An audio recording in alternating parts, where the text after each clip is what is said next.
বলতেছিলাম জনম দক্ষিণে মার কথা, বাবার কথা। নবীজির একজন সাহাবী, যে সাহাবীর নাম হযরত আলকামা রাদিয়াল্লাহু তাআলা আনহু। নাম কি বলেন তো? আলকামা রাদিয়াল্লাহু তাআলা আনহু মৃত্যু শয্যায় পড়ে আছেন, কিন্তু তার জবান দিয়ে কালেমা আসে না। আল্লাহু আকবার বলেন। বিশ্বনবীর কাছে আলকামার মা দৌড়ে আসে, আলকামার স্ত্রী দৌড়ে আসেন। আসার পরে ডাক দিয়ে বলতেছেন, ইয়া রাসূলুল্লাহ, আমার স্বামী আলকামা মৃত্যু শয্যায় পড়ে আছে, কিন্তু তার জবান দিয়ে কালেমা আসে না। বিশ্বনবী টেনশনে পড়লেন, কোন কারণে কালেমা আসতেছে না? বেলাল, হযরত বেলাল এবং হযরত আলী রাদিয়াল্লাহু তাআলা আনহু দুইজন সাহাবীকে পাঠালেন আলকামার কানের গোড়ায় কালেমার তালকিন করতে থাকা। আল্লাহু আকবার বলেন। দুইজন সাহাবী কানের কাছে মুখটা লাগিয়ে দিয়া কালেমা পড়তেছেন, লা ইলাহা ইল্লাল্লাহ, লা ইলাহা ইল্লাল্লাহ। কিন্তু আলকামার জবান দিয়ে কালেমা আসতেছে না। বেলাল দৌড়ে বিশ্বনবীর কাছে আসেন। আসার পরে বলতেছেন, ইয়া রাসূলুল্লাহ সাল্লাল্লাহু আলাইহি ওয়াসাল্লাম, কি হয়েছে বেলাল বলো, দৌড়ে কেন আসছো? বেলাল বলতেছেন, নবীজি গো, আপনার সাহাবী আলকামার জবান দিয়ে কালেমা আসতেছে না। কালেমা তার গানের গোড়ায় বারবার বলি, কিন্তু কালেমা আসতেছে না। বিশ্বনবী বেলালকে ডাক দিয়ে বলছে, বেলাল, আলকামার মা কি বেঁচে আছে নাকি দেখো, বাবা কি বেঁচে আছে নাকি? বেলাল দৌড়ি আবার গেছেন আলকামার বাসায়। বাসায় গিয়ে তখন আলকামার বিবিকে ডাক দিয়ে বলছেন, আলকামার মা বাবা কি বেঁচে আছে? এবার আলকামার স্ত্রী ডাক দিয়ে বলছেন, বাবা বেঁচে নাই, মা জনম দুঃখিনী এখনো বেঁচে আছে। আল্লাহু আকবার বলেন। এবার বলছি বিশ্বনবী আলকামার মাকে সালাম দিয়েছেন, একটু দেখা করতে চেয়েছেন।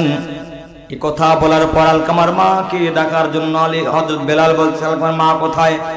বলতেছেন, এই বাসায় থাকে না, অন্য বাসায় থাকে। কি জন্য অন্য বাসায় থাকে? নিজের সন্তানের বাসায় কেন থাকে না? আলকামার বিবি মাথাটা নিচে করে দিয়া কোনো কথা বলে না, কোনো কথা বলে না। এবার আলকামার মার কাছে বেলাল গেছেন, যাওয়ার পরে বলতেছেন, মা আপনার সন্তান আলকামার বাসায় কেন থাকেন না, অন্য বাসায় থাকেন? আল্লাহর নবী বিশ্বনবী আপনাকে সালাম দিয়েছেন। আল্লাহু আকবার বলেন। আলকামার মা বিশ্বনবীর কথা শুনে দৌড়ে নবীদের কাছে গেছেন। যাওয়ার পর নবীকে সালাম দিলেন, ইয়া রাসূলুল্লাহ, আমাকে ডাকছেন? বলে, হ্যাঁ আপনাকে ডাকছি মা, আপনি আসছেন। বলছে, কি জন্য ডাকছেন? এবার বিশ্বনবী বলেন, আপনার সন্তান আলকামা কেমন আছে? মা জনম দুঃখিনী ডাক দিয়ে বলতেছেন, আপনার ইয়া রাসূলুল্লাহ, আমার সন্তান কেমন আছে এটা আমি বলতে পারবো না। কেন বলতে পারবেন না? কারণ কি? এবার বলছেন, কারণ কি, কেন বলতে পারবেন না? আলকামার মা বলতেছেন, আমি আমার সন্তানের বাসায় থাকি না, অন্য বাসায় থাকি। দেখান তো এক ফোঁটা চোখের পানি ফেলানো যায় কিনা। হতে পারে ময়দানে মাশরে এক ফোঁটা চোখের পানি আপনার আমার নাজাতের জন্য জারিয়া হবে। আল্লাহু আকবার বলেন। এবার আলকামার মা বলতে, সন্তানের বাসায় থাকি না, অন্য বাসায় থাকি। কেন থাকেন না? এবার আলকামার মা বলতেছে, ইয়া রাসূলুল্লাহ, পুরাতন ব্যথা আর জাগিয়ে দিবেন না। আমার সন্তান কেন কালেমা পড়ে, কেন মৃত্যুর শয্যায় পড়ে আছে, তার জবানে কালেমা আসবে না? কারণ কি? আমার সন্তান তো বদর যুদ্ধে অংশগ্রহণ করেছেন, উহুদের যুদ্ধে অংশগ্রহণ করেছে, কিন্তু তার জবানে কেন কালেমা আসবে না? নবী আমার এই কথা শোনার পরে বুঝতে পারছেন, অবশ্যই অবশ্যই মায়ের দিলে কষ্ট দিয়েছে। কথা কোন ঠিক কিনা? মা জনম দুঃখিনী ডাক দিয়ে বলতেছেন, ইয়া রাসূলুল্লাহ, দুঃখের কথা কি বলবো গো নবীজি। ছোট্টবেলায় আলকামা যখন ছোট্ট সন্তান, ওই সময় আলকামার বাবা পৃথিবীর জমিন ছেড়ে অন্ধকার কবরে গেছেন। কিন্তু আরবের ভিতরে একটা অভ্যাস ছিল, আমি যদি দ্বিতীয় বিবাহ করতাম এটা দোষের ছিল না, আমি চাইলে দ্বিতীয় বিবাহ করতে পারতাম, কিন্তু করি নাই। আমি আলকামার চেহারার দিকে তাকিয়ে আমি দ্বিতীয় বিবাহ শাদী করি নাই। আল্লাহু আকবার বলেন। এই সমাজ অনেক মা আছে স্বামী মারা গেছে কিন্তু একটা সন্তান নেই, তার জীবন কাটিয়ে দিয়েছে, আছে না নাই?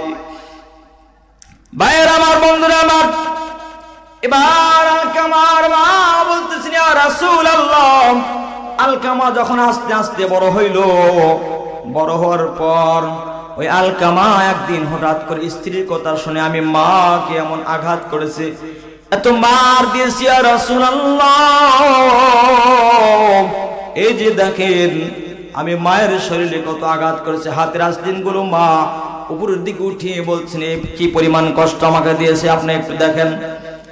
এবার বিশ্ববিদ্যালয় দিয়ে বলতেছেন, আপনার সন্তান মৃত্যু শয্যায় পড়ে আছে কিন্তু তার জবান দিয়ে কালেমা আসতেছে না, আপনি যদি তাকে মাফ না করে দেন জবানে কিন্তু কালেমা আসবে না, সে চির জাহান্নামে চলে যাবে। নাউজুবিল্লাহ পড়েন। আপনি যদি তাকে মাফ না করে দেন মা, আপনার সন্তান জাহান্নামে চলে যাবে। মা বলতেছেন, ইয়া রাসূলুল্লাহ, মাফ করতে চাই কিন্তু আমি যখন নামাজের জন্য ওযু করতে যাই ওই সময় আমার সন্তানের হাত মারের দাগ, আঘাতের দাগগুলো আমার হাতের আস্তিন যখন ওযু করার জন্য উপর দিকে ওঠায় ওই সময় আমি মায়ের নজরে পড়ে যায়, এজন্য আমি মা আমার সন্তানকে মাফ করতে পারি না। আল্লাহ নাই বলেন, বেলাল কোথায় তুমি? আলকামার মা যদি আলকামাকে মাফ না করেন আলকামা চিরস্থায়ী জাহান্নামী হয়ে যাবে। এজন্য আলকামার মাকে যেভাবে হোক আলকামাকে আমরা আগুনে জ্বালিয়ে পড়ে পৃথিবী থেকে বিদায় করে দিতে চাই। এমন সময় বেলালকে বলতেছেন, মদিনার ভিতরে খড়িগুলো খোটো, খড়ি লাকড়ি নিয়ে আসো, আগুন জ্বালিয়ে দিয়ে আলকামাকে পৃথিবীর জমিন থেকে বিদায় করে দিব। আল্লাহু আকবার বললেন না। যেই মাত্র আলকামা রাদিয়াল্লাহু তাআলা আনহু লাশ আলকামা রাদিয়াল্লাহু তাআলা আনহুকে আগুনে জ্বালিয়ে দেওয়ার জন্য হযরত বেলাল রাদিয়াল্লাহু তাআলা লাকড়ি এবং খড়ি আনার জন্য গেছেন, এমন সময় বিশ্ব নবীজির কাছে আলকামার মা ডাক দিয়ে বলতেছেন, ইয়া রাসূলুল্লাহ, পৃথিবীর কোন মার সামনে যদি সন্তানকে আগুনে জ্বালিয়ে দেওয়া হয় দুনিয়ার কোন মা এটা সহ্য করতে পারবে না। কথা বলেন, কথা ঠিক কিনা? পৃথিবীর কোন মা সহ্য করতে পারবে না। ইয়া রাসূলুল্লাহ, জান আপনি নবীকে সামনে রেখে সাক্ষী দিলাম, আপনি নবীকে সামনে রেখে আমি আমার সন্তান আলকামাকে মাফ করে দিলাম। আল্লাহু আকবার বলেন। লিল্লাহি তাকবীর।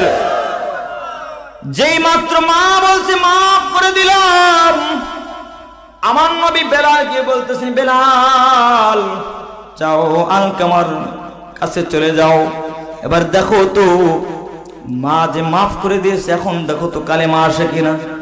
বেলাল দূর থেকে গিয়ে দেখেন আলকামা জোরে জোরে আওয়াজে পড়তেছেন, লা ইলাহা ইল্লাল্লাহ, লা ইলাহা ইল্লাল্লাহ, লা ইলাহা ইল্লাল্লাহ, লা ইলাহা ইল্লাল্লাহ, লা ইলাহা ইল্লাল্লাহ মুহাম্মাদুর রাসূলুল্লাহ সাল্লাল্লাহু আলাইহি ওয়াসাল্লাম। মুসলমান জবান খুলে পড়েন আল্লাহু আকবার।